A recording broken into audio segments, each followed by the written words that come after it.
and welcome back to the next installment of Read and React, where we are going to be reacting to Harry Potter and the Order of the Phoenix. Now, my feelings about Order of the Phoenix as a whole have grown more positively over the years. The more and more that I read it, the more and more that I realize and I understand angsty Harry. Because, you know, sometimes in your life, it may not be at 15, but at some point before you're 30, you know exactly how he feels. Granted, I did not watch one of my classmates die, even though I went to a lot of funerals in high school of young people, unfortunately. I may not have been there, and my arch nemesis may not have come and like tied his life to mine, but we all know what it feels like to be cut off and isolated and feel like you're the only person in the world. And I think his angst is 100% justified, and I have come to appreciate this book, just like Goblet of Fire, more and more over time. I think they're both absolutely wonderful in the way that they both project, because it's been getting darker and darker and darker ever since the third book, which is how it is here. This is pretty much the breaking point for Harry. Harry feels completely alone. He's been isolated. Everything is completely justified in the book. I do think that this movie is one of the better adaptations. Is it the best? No, none of them are gonna be the best. This film has actually become my second favorite out of the bunch. I don't know why. I mean, I can render a guess as to why, because this is the only film that's not written by Steve Kloves. It's the only script written by Michael Goldenberg, and it shows, and it's nice, and it's great, but I still have problems with it. But I think that it's that, and I think a lot of the sound design is the reason why I like this movie the most. It's interesting that the reason why I like each of the films better than the other usually has to do with the way that they're directed and the way in which the film actually is, rather than just the content of it or the adaptation. But all that being said, let's see how angsty Harry holds up in the film. So we're gonna put him right there, and let's get on to Order of the Phoenix. Look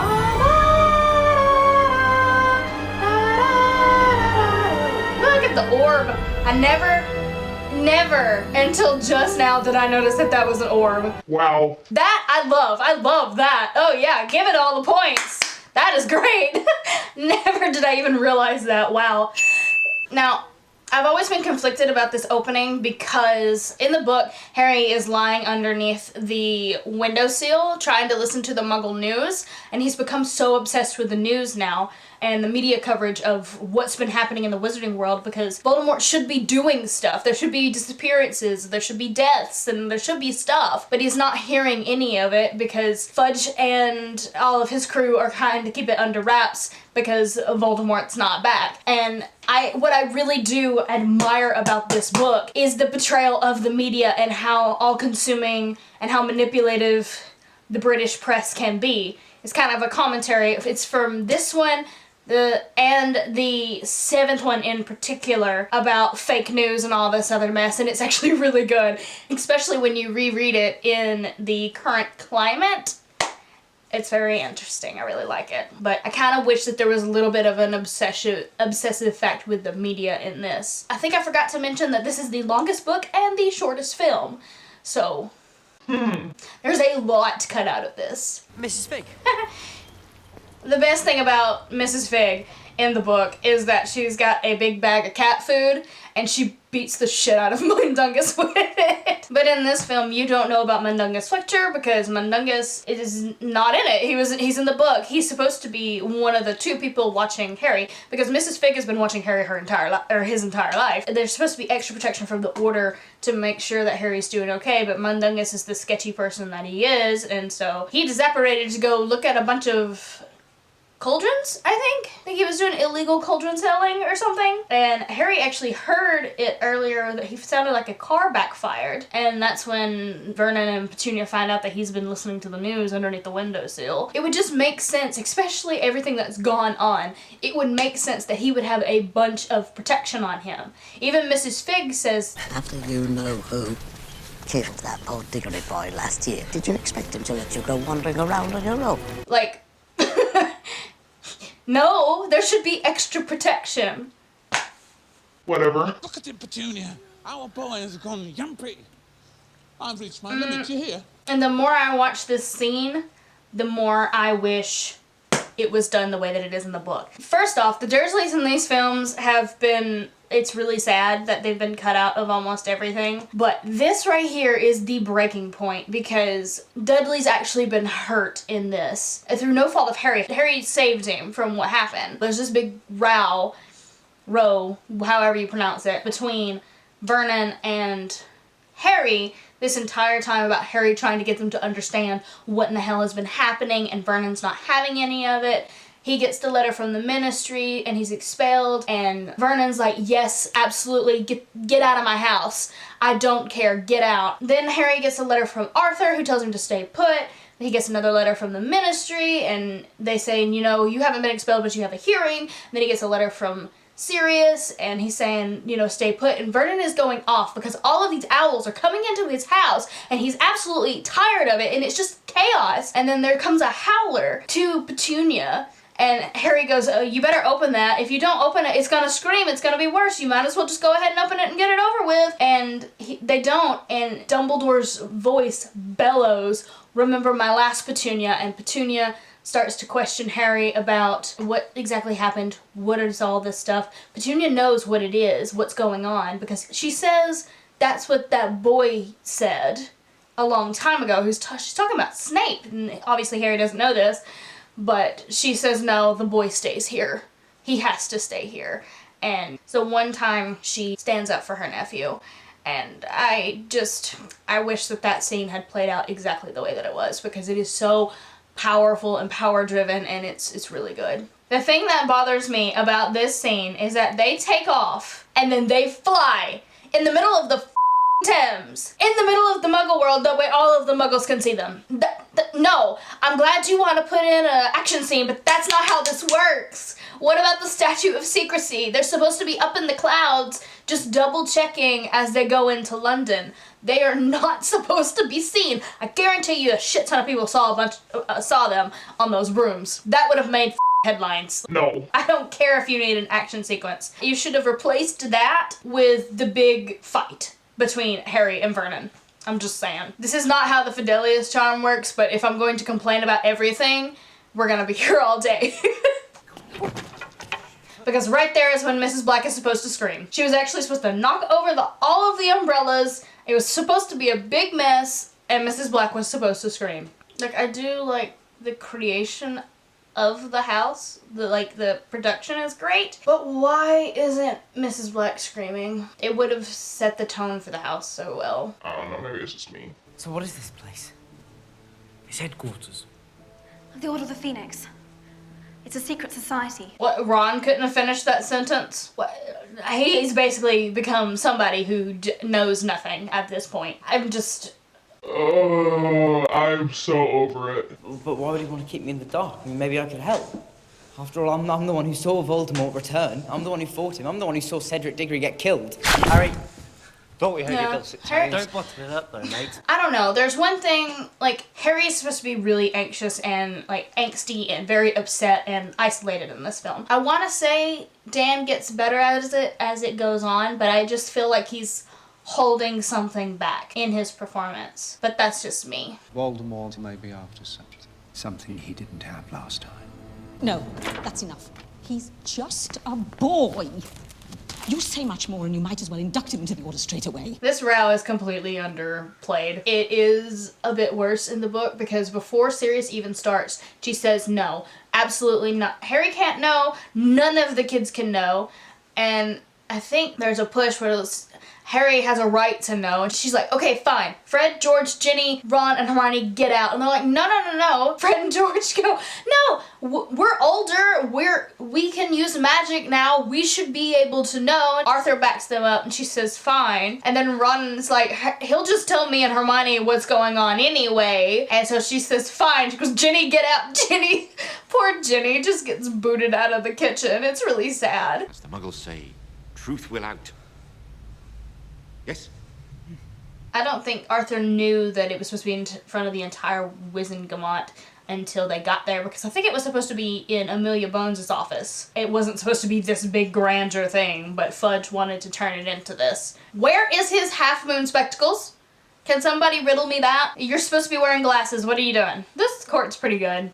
This is a really good scene. I think this movie does a really good job of like shaving down the unnecessary stuff. Like I said, this book is the longest book.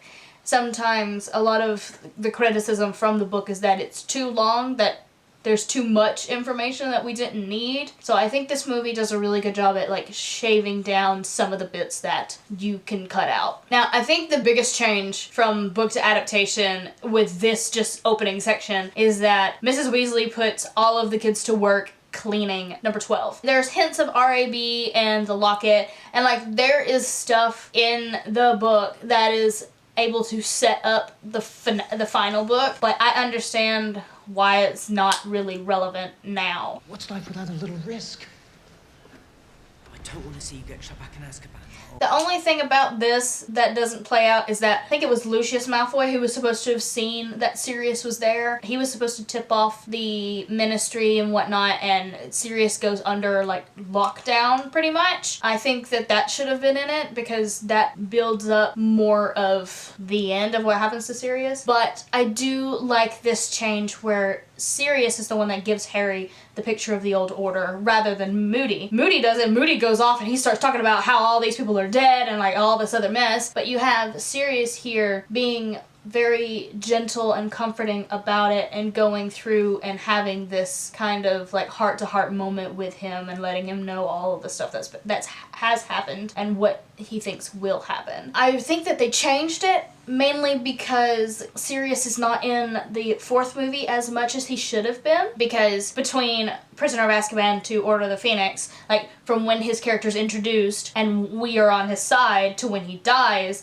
there's not that bridge in the films. You don't have that connection between Harry and Sirius as much as you should in the fourth movie, which makes his death a little lackluster in the end. I mean, it's performed greatly, which I think is one of the benefits of this film, is that Gary Oldman is such a good actor that he can pull at your strings just enough for you to be able to feel something. But I think that if Harry and Sirius had that more dynamic relationship like they do in the books, it would have been able to hit harder. So, but that's just my opinion.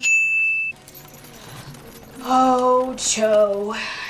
I will get to you eventually. Yeah, there's a lot that's played out, because like Hermione and Ron are shown to be prefects, and Harry's upset about it because he thought he was going to be the prefect. Sirius tells him that James wasn't prefect, so that makes him feel a little bit better. But there's some isolation because his two best friends are busy with prefect stuff, and then he hangs out with Neville and Ginny, and then and this is when he finds Luna. They was actually all on the carriage, and it's, I don't know. This is the book that is supposed to break up the trio to start with, and I wish it had done a better job because he is supposed to be isolated. Let him be isolated. There's only a few good moments where he is isolated and not with the trio, but it's just not enough. Now, I think this scene in the book actually takes place in their dorm rather than out in the open in front of everyone. But the thing about it is like I said earlier, I feel like Dan is holding back because he should have gotten into a real argument, like a really good argument, and this is not a good argument. Daily Prophet's been saying a lot of things about you, Harry, and about Dumbledore as well. What, and your mum believes them? Well, nobody was there the night Cedric died. Oh, well, I guess you should read the Prophet then, like your stupid mother. It'll tell you everything you need to know. Don't you dare talk about my mother like I'll that. have a go at anyone that calls me a liar. Yeah, I feel like this should have been more of a private conversation between the 5 boys, because I'm pretty sure it's in their dorm, and I'm pretty sure it almost starts a like an actual fist fight. It would feel better if it was a more intimate moment rather than it being right there in the common room for everyone to see. It'll come through. We'll see. I said I'm fine, Ron. Now see, the way that Dan is right here where he's yelling and he's saying that he's fine, I need that for the rest of the film. And I don't get that, with the exception of like one occasion.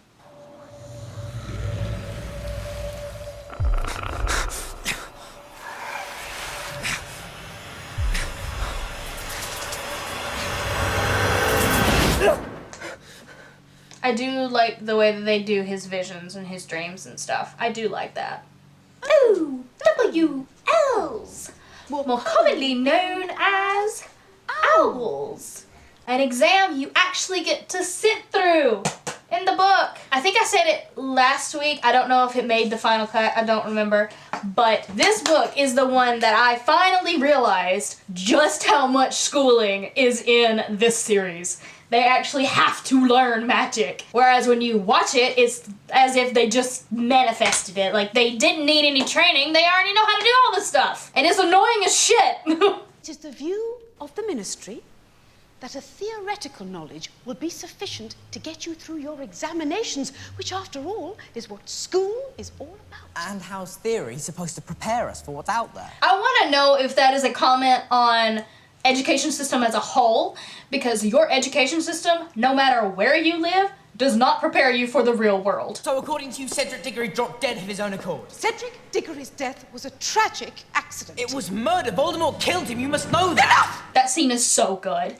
I love the dynamic and the conversation. It just flows. It's like boom, boom, boom, boom, boom, right after each other, and like it's quick and it's snappy and it's just, it's good. The one thing that I wish, like, it's a good cut. I love how it automatically goes there, but there's this nice part in the book where she doesn't tell him that he's got detention. She like writes a note to McGonagall, gives it to Harry, tells him to pack his things and leave. He goes and he takes it to McGonagall. She reads it. She tells him that he's got detention and stuff, and he goes off and all this mess. And she says, "Have a biscuit, Potter." It's just the line, "Have a biscuit, Potter," because she already hates Dolores. And this woman, I'm talking about McGonagall, This woman is in Harry's corner the entire year. It is so good. And the fact that you've got Maggie Smith and her only one good section out of this whole film is that little bitty tiny spat with Dolores is bullshit, because her in the book is so damn good. It is so good. Her and Dolores go toe to toe the whole book, and I miss it, especially the chapter career advice. If you haven't read the book, you need to go do that right now. If you have read the book, career advice, that chapter, you know exactly what I'm talking about, and it is so good. I need more McGonagall. Snappy, snappy. Because you know, deep down, you deserve to be punished. Don't you, Mr. Potter? Now, I will say that the major thing that needs to be cleared is that he does not just get detention this one time. He is in detention almost the entire year. And at some point, I'm pretty sure she touches him and his scar burns and he thinks that she's like this evil person. I mean, he's not wrong, but in a little bit of a different sense. But I love this scene where Fred and George are like testing out all of their stuff, because it is what happens in the book. It's just that, where did they get the money? How were they able to do all these inventions? Harry gave them the money from his Triwizard winnings, but you don't know that unless if you read the book. It just like blindsides comes out of nowhere. And as much as I like these scenes, I really wish that Hermione was over there knitting little hats and scarves and stuff, because she's trying to free the elves. Spew reigns supreme in this book, and I love it, because she knits all of the scarves and the hats and starts strategically leaving them all over the common room, and none of the house elves will clean the common room besides Dobby. And so later when you see Dobby with all these scarves and all these hats on his head, and it's so cute. Now, this scene is different, and I actually kind of enjoy that it's different. In the book, it is a class. Harry is in his class with Hagrid, and it actually comes much later in the book because he's actually back and everything. The reason why I like this is for two reasons. Because you get development on Luna, who can see them, and she talks about her mom, and it's really good for her character. But this is also a scene where Harry is talking about how he feels alone, and he's been cut off because his best friends are busy. They've got a bunch of stuff going on, and like Hermione's taken a bunch of classes, not as many as she did in the third book, but she's taken a bunch of classes, and she's got Spew. Ron's got Quidditch practice because Harry's been kicked off of the team at this point. He's being cut off from Dumbledore because he won't talk to him, he won't tell him what's going on. Sirius, as much as he would love to, he can't tell Harry what's going on with the Order. The Ministry is conspiring against him. Like, he is so low. He is so depressed at this point, and I absolutely love this scene.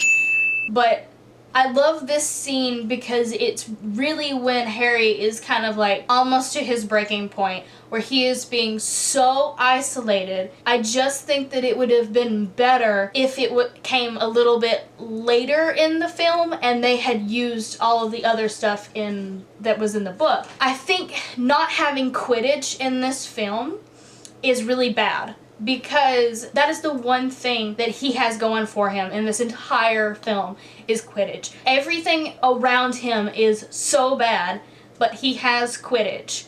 And that's what he can hold on to, but he keeps getting detentions. He can't go to Quidditch practice. Angelina Johnson is harassing him because he keeps getting into trouble. And when Draco decides to mock Harry and Ron's moms, Harry and George go after Draco and beat him to a pulp. And so they get expelled from the team by Dolores because she's already been High Inquisitor at this point. She takes them off. She takes Fred off as well because he's a twin. Harry has been stripped down to almost nothing. He is completely alone. He is completely isolated. There is nothing good in his life. And I know a lot of people give this book crap because they don't like angsty Harry. And I'm like, even though you've never experienced like real sadness, we've all been like mildly upset about something when everything around us is just not going your way, and then you start to cry and you have to constantly remind yourself that it gets better, but it's not getting better. And then he loses Sirius, and it's just, I wish that this film, as much as I enjoy it, it is my second favorite, I just wish that it got that dark. I feel like this movie should have been able to address it, and it didn't as much as I would want it to. And so like he has this turning point right here where he realizes that he's also, by feeling so isolated, he's isolated himself from his friends, and there is this nice turning point, which is good. I think they could have went a little bit further the way that the book did, you know? I don't know, maybe I'm reading too much into it, maybe it's just me, but this book is not fun to sit through because how angsty and stuff he is, and I think that that's the point. I feel like you're supposed to not like it because it deals with that deep kind of sad stuff. I think the film misses the mark just a bit. I think it could have been a little bit better. See, this scene right here with McGonagall, like, yeah, it's good, but it could have been so much better. Could have been so much better. I actually do enjoy the fact that it takes place like in front of a bunch of people, but I wish it was more. Now, one of the shining moments from this film is anytime that these profit papers pop up or any type of montage. Usually a montage is kind of like cheating in the film, but because of the way that it is in the book, so much does happen with them. I do not mind the montages, and the score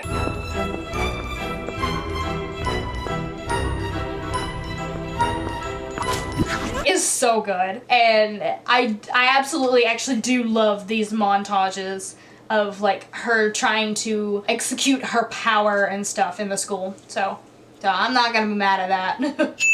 And I don't particularly remember this being in the book, but this is something that is so in character for her that if it is, I'm pretty sure it is added on, and it's a nice change, and I love it because it is so on brand for Dolores, because she does not like half-breeds, and because Flitwick is so short, she would think that there would be something wrong with him, and that is so on brand for that character, and it's wonderful.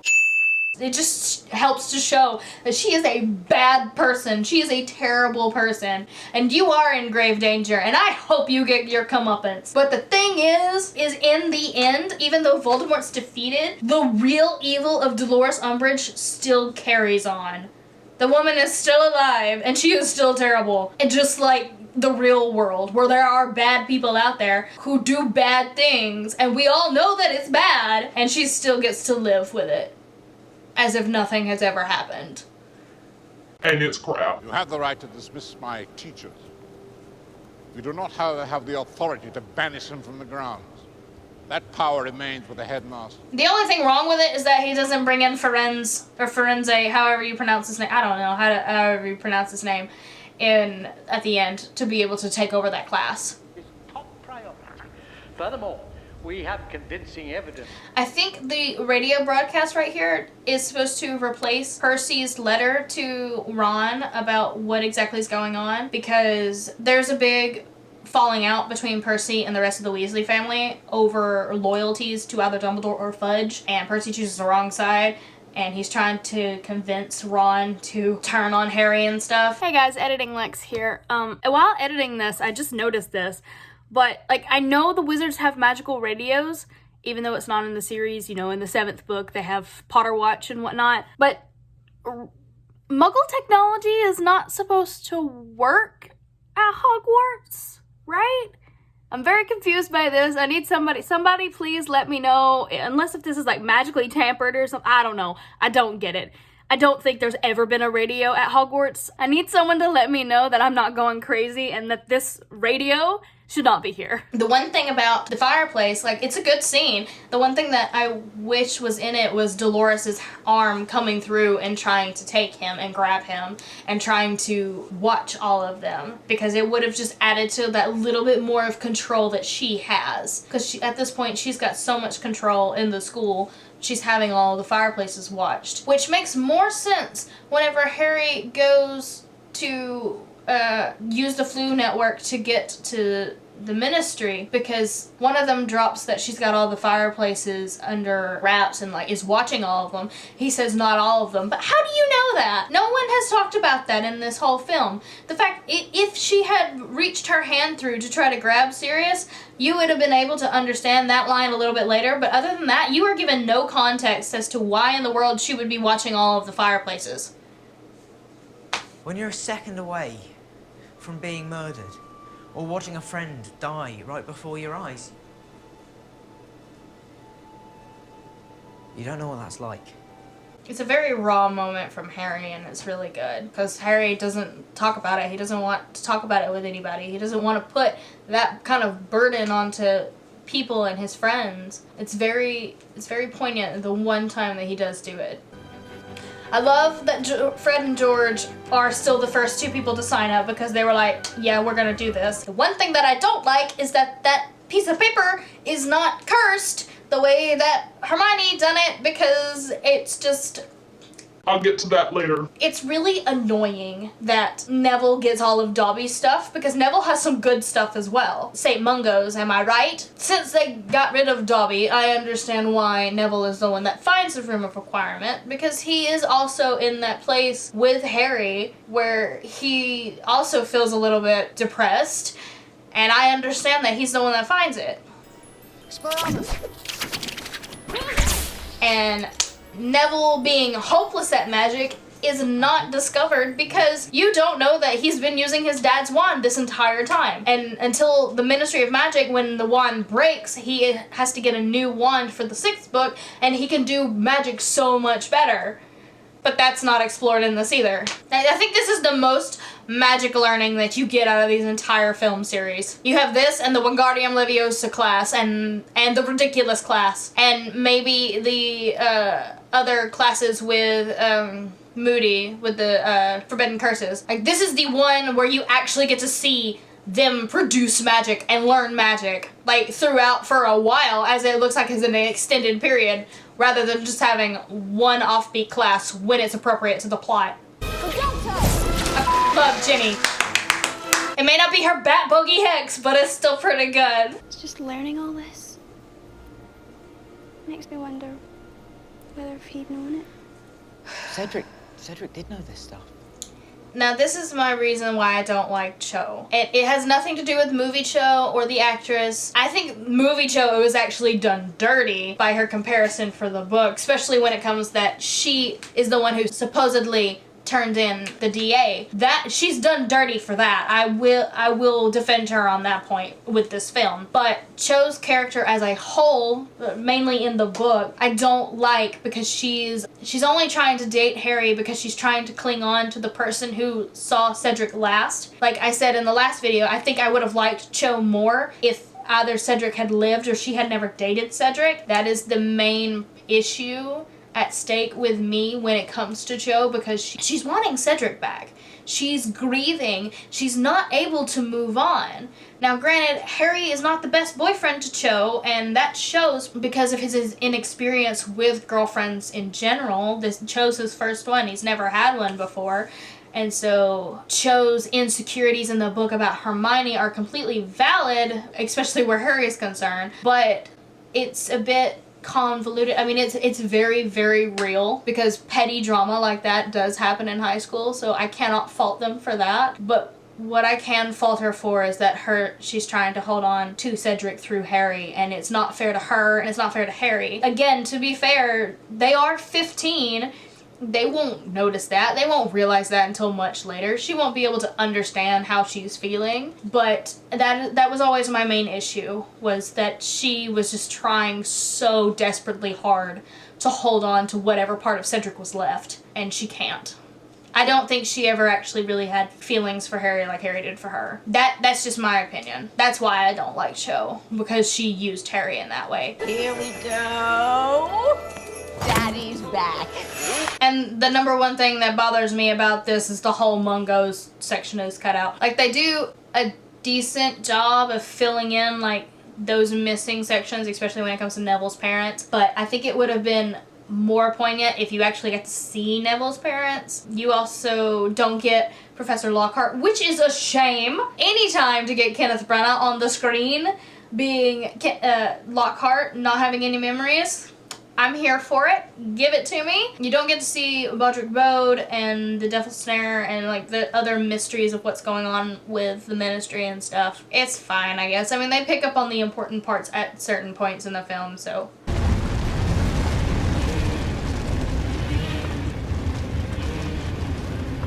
That witch's cackle, man! Helena Bonham Carter as Bellatrix is fabulous. Like I said, I don't think there is one single adult actor misplaced in this whole thing. The only thing that is misplaced is that this is the part when the public starts to like second guess the Prophet and the Ministry when this happens. And after this happens is around Valentine's Day, which is when Harry and Cho go on their date, and it's just really bad. And he's supposed to meet Hermione, and this is when Cho gets all insecure and all this stuff, but he's supposed to meet Hermione because he is going to sit down with Rita Skeeter, and she is going to write the truth, and it's gonna go into the Quibbler. And that shit blows up. Then he starts getting like the way that Hermione got hate mail in the last one, he starts getting fan mail and saying that, you know, we support you, we understand, we think that he's back, we agree with you, like he's finally being able to come up on the up. And that's when, you know, Seamus comes in and says, yeah, I think that, you know, whatever my mom says, I am absolutely sorry, I didn't realize. Like, it's one of those bombshell interview kind of moments. And I think that just the outbreak of Azkaban isn't enough to launch that forward. It's enough to launch this scene with Neville telling Harry about what happened to his parents, even though Harry's already known this, but it's a really good launching point for this. It's not a good enough launching point for Harry's truth to be told and for everybody to actually like be on his side now. I think you needed that article with the Quibbler and Rita Skeeter's name attached to it, because people will listen to Rita. And the only reason why Rita does it is because Hermione's got dirt on her being an unregistered animagus, and it's better with the book for that. Now, being that they don't sit through all of their owls, I am going to take the opportunity right now to call out the fact that they did not use the best part of all of the owls. Granted, the stuff with McGonagall being hit by 4 different spells during the astronomy exam and them going after Hagrid, that's a big deal. But the best part is during Harry's Defense Against the Dark Arts class. He's taking his exam, he's doing his practical, and I forget what the name of the examiner is, who's already a big fan of Harry's anyway. He says to Harry, he says, you know, for bonus points, I heard that you could do a Corporal Patronus. You know, I heard that you could do this. Can you produce it now? And Harry looks directly at Umbridge, puts a big smile on his face because he's thinking of what would make him the happiest thing would be like for her to die or something. And he doesn't even look and he just goes, Expecto Patronum, and that deer starts bouncing everywhere. And he's just filled with so much glee. It is the best thing. And they don't put it in the movie. You know, I said that this movie is good about shaving down like the non-important stuff, and it is. When it comes to the integral plot, it's really good. But all of the best bits, all of the bits that the fans love outside of like the integral plot, they're never put on screen, which is so sad. And I think it's a disservice to these books that those portions are not put on screen. And it's just really, really sad. And I don't like it. And then, of course, with this, you know, in the book, you have Dobby who comes in and he's all like in a panic trying to warn Hermione that she's coming, but he's also like trying to hurt himself because I'm sure this is something that he's not supposed to really talk about. So he's trying to find the loophole, and then you just hear Harry go, "Run!" It's kind of like in the John Mulaney stand-up when he's talking about all of the kids who threw a party and the police showed up and somebody just grabbed a 40, smashed it on the ground and said, "Scatter!" That's pretty much like what happens in this book. And then Cho is done dirty. She is done dirty by this because the film makes it up that they used Veritaserum on Cho to be able to get all the information out when that's not what happened, because her friend Marietta, who doesn't really like Harry and doesn't believe in what he's doing because it's her mother who works at the ministry, and so she thinks that Harry's like messing stuff up for her mom. She's the one who ends up being pressured and goes to Dolores and tells on the DA. And then because of Hermione's brilliance, Hermione put a spell on the parchment that they all wrote their names on. And so when Marietta tells, she has the word sneak written across her forehead in pimples because snitches get stitches, or as Paul Bettany likes to say, snitches end up in ditches. And, you know, props to Hermione. I wish it was in this. As much as I don't like Cho's and Harry's relationship in the book, she got done dirty by this.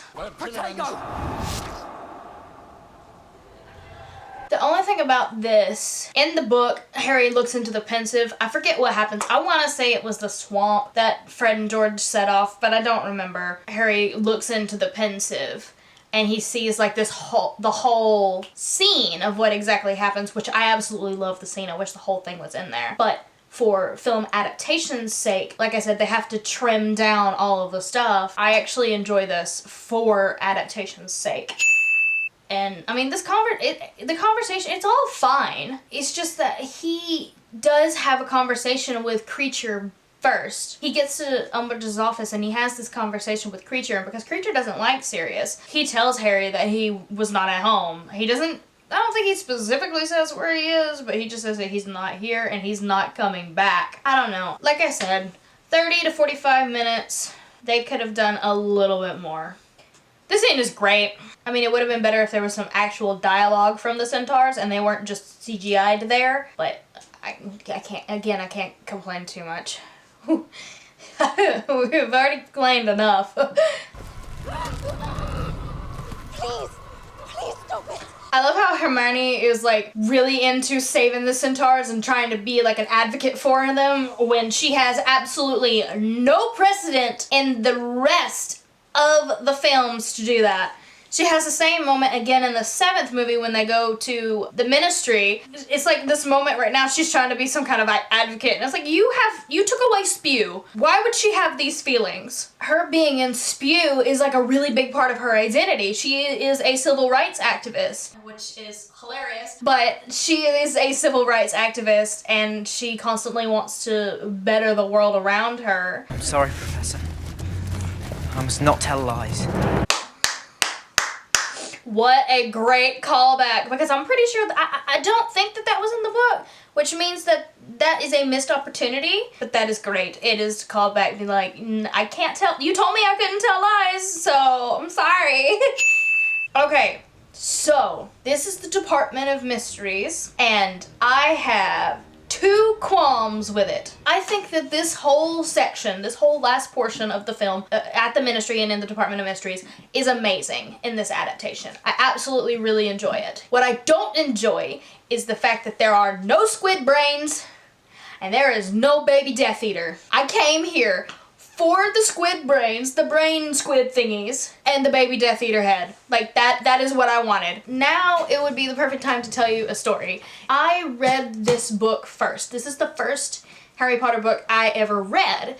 And so it was the summer of 2007 and this film was coming out and I wanted to read the books, but I didn't want to start all the way over at the beginning. So I just read this book first. And so I read Order of the Phoenix. I went and saw the film while I was on vacation somewhere in Florida. And I sat there and the only thing I wanted out of this film was the weird squid brain things and the baby Death Eater head. That is all I wanted. And I was very, very disappointed that they were not in the movie. Again, they had 30 to 45 minutes that they could have added to this film and they did nothing with it. They left out all of the best parts. And it makes me sad.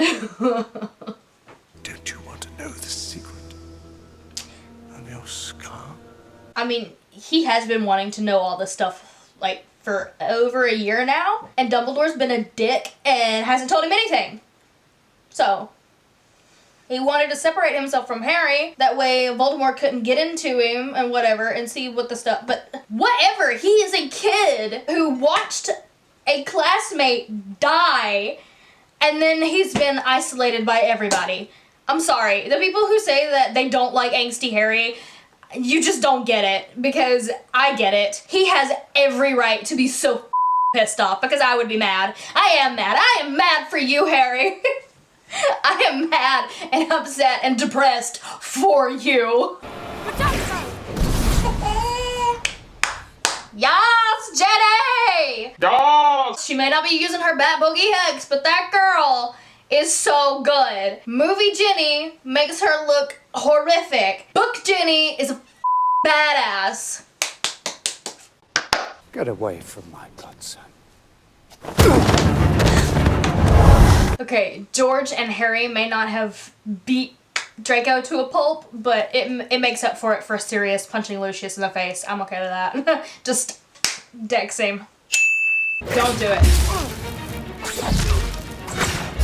Why? Why is Harry using non-verbal spells? He has yet to learn that. And guess what? In the 6th movie, he doesn't even learn how to do that. Oh. I hate it because Harry Potter cannot produce non-verbal spells. He can't. He just can't. If he can, he learns to by the very end because he just cannot do it. Whatever. Being said, I've seen them so many times and I've read the book so many times, obviously it doesn't catch me off guard anymore. I cry for other people rather than just Sirius, but I think it's because their relationship on screen isn't as fulfilling as it is in the books, because that's supposed to be like his father figure brother thing, and it's not, because there's no relationship there outside of the 3rd and the 5th movie. There's one scene with Sirius in the 4th one, and that is it, and it's not enough. You. Now, this scene is so good. If whatever they're doing with the Fantastic Beasts series, they're gonna have to up their game on this, because if Grindelwald and Dumbledore's duel is supposed to be bigger than this, I don't know what they're gonna do, because this is amazing. This is one of the greatest parts of the whole film. I just love that it's 2 wizards doing obscenely weird-ass magic, and the sound editing is so good. And another thing that I absolutely love in this movie, rather than the book, is this part right here. Because in the book, it's kind of weird and a little awkward when it talks about Voldemort possessing Harry and then Harry being able to beat him out. Like, they give an explanation about how the fact that it was love in Harry's blood that kept Voldemort from possessing him for so long. But I think with this, you can visually see it, no matter what he's gone through and how isolated and how lonely he feels. In the end, deep down, he knows that he is loved by so many people, and he knows that that's what makes him different from Voldemort. He shows all the memories of all the people who love him so much.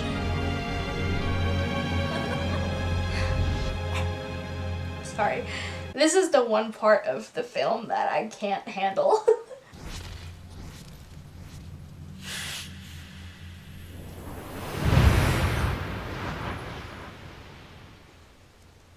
He's back. Storytime part 2.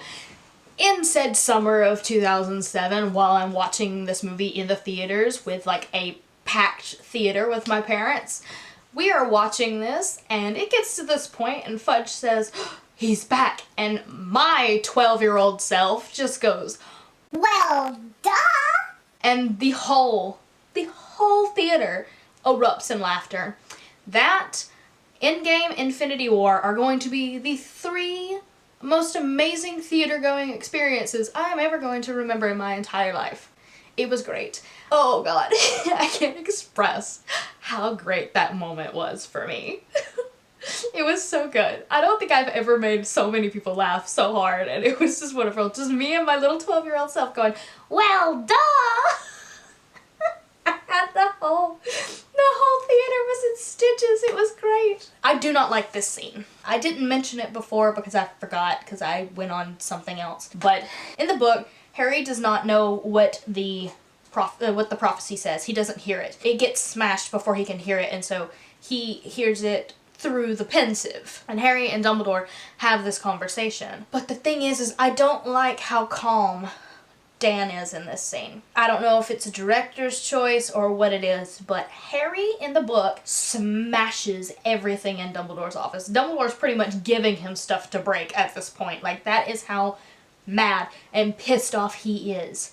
Not only about being lied to, but that Sirius is dead and he's done. He has hit the breaking point. He is completely unhinged, off the rails, mad. Again, 30 to 45 minutes. You couldn't have at least given me that scene. I feel like the end of the books, there's always something about like the last third, last act, like the last stuff in the books where the climax starts all the way to the end is always screwed up somehow. Why is that? Just adapt it the way that it is. Just leave it in the book. It was perfect to start with. Why do you gotta fix it? This scene between Harry and Luna is cute, but really, what really bothers me is that he does not seek out Nick to try and find Sirius in the end, because he wants to be able to, he's like, oh my god, he could come back as a ghost, and he just doesn't want to comprehend that Nick says no, he would have gone on. There was no reason for him to stay. And then Harry finds the present that Sirius gives him for Christmas, which is the mirror, and he realizes that he could have been able to talk to Sirius this entire time. He didn't have to worry about breaking into Umbridge's office, which he did twice, I forgot to mention. He could have been able to do that instead of getting into trouble, and if he had been able to talk with him that way, none of this would have even happened. The ending of this is also weird. I don't think it's as bad as the way that Goblet of Fire ended, but I think it's still too happy of a tone for me. Like, yeah, you've got something worth fighting for, but you've been through a lot. He's been through almost pretty much more this year than he was the year before. And I don't need it to be an uplifting, happy moment. He's allowed to be sad. It's okay to not be okay. Every single one of these books ends back on platform 9 3/4. And I'm very upset that it doesn't with this one, because Moody, Tonks, and Lupin all show up at the end. They tell the Dursleys that they better not f with Harry because shit's just gotten real. Like, his godfather is dead. Like, they pretty much straight up threaten them that they will hurt them if they don't leave Harry alone this summer. It's just, what are you gonna do? Well, that is Harry Potter and the Order of the Phoenix. This one is hard. My firm belief when all these films came out was that everything past the 3rd one, they all should have been developed into 2 halves. And I was glad that they did the 7th one that way. That was very nice. But after the 4th film came out, I really would have rather them be a television series. And I wouldn't have minded if they like stopped it in the middle of the films and made it a television series instead. But when it comes to integral plot development, this does a hell of a lot better than Goblet of Fire, in my opinion. I do think that it is superior to Goblet of Fire in that respect. Like I said, this script shaves down a lot of the stuff that you don't necessarily need out of the book, because this book is long. Sometimes it's too long for its own good. But I've come to appreciate this book a lot more as I get older, and that's mainly because I've been able to live life a little bit more. But knowing hindsight and looking back at my own time as a 15-year-old and stuff, I get it. It's hard when you read it the first time, but when you read it and you reread it over and over again, and when you get older, you can understand a lot better. As for film adaptation, it's fine. It still stands as one of my favorites out of the whole thing. It's still my second favorite. I think there's more to it that I love than what I hate. I don't want to give half points, but this is definitely better than Goblet of Fire, but it's not as good as an adaptation as Prisoner of Azkaban. But I still think that with the material of what it's done a lot better than Chamber of Secrets. I want to say it's the longest one, but I know it's not, even though it feels like it's the longest one, which is why I think this movie adaptation is a lot better than the Chamber of Secrets as well. So I am going to give it a 7 out of 10, because I don't want to, it's really at a 6.5, but I don't want to do half points. Hey guys, one last thing here. It's just that sitting through this and editing it, I've had to edit a lot because I thought I went into this thinking that I wasn't gonna have to say much. Apparently I had a lot to say, so obviously I've had to cut a lot of it out. But going through it, I see a constant theme of me complaining that they had 30 to 45 minutes, that they could expanded a lot of this film just a little bit more, just to add some stuff in, make it more cohesive and stuff. So, you know, upon further review, I am actually going to give this a 6 out of 10 because I think it actually deserves a 6 out of 10 instead of a 7. But I still think that it's better than Chamber of Secrets, mainly because Chamber of Secrets is just a little long and a little slow. So I'm still gonna put it above Chamber of Secrets. Maybe they're tied, I don't know. 6 out of 10, wasted potential. If you think that it's not worth a 7 out of 10, let me know. I would definitely like to know where you put this one. This one is definitely the hardest one to place, because it is, again, it is the longest book, it is the shortest film. There's a lot that's cut out and shaved down, but the overall feel of it is that it is tightly wrapped up for what it is. It cuts out a lot of the unnecessary stuff, but the thing about it is all of the stuff that's been shaved down, even though it's not integral to the plot, it's a lot of character development. That's what it is. That is what this book is. That is why this book is so long. It's because there's so much character development for a lot of people in this book. And I think that is the reason why I have issues with it mainly. Sorry, I keep moving this book around. It's heavy. This thing is huge. So, yeah. Next time we will do Harry Potter and the Half-Blood Prince. I have a lot to say. I have a lot to say for that one. So yeah, that is gonna be it for this read and react, and I will see you guys next time for Half-Blood Prince. Bye bye!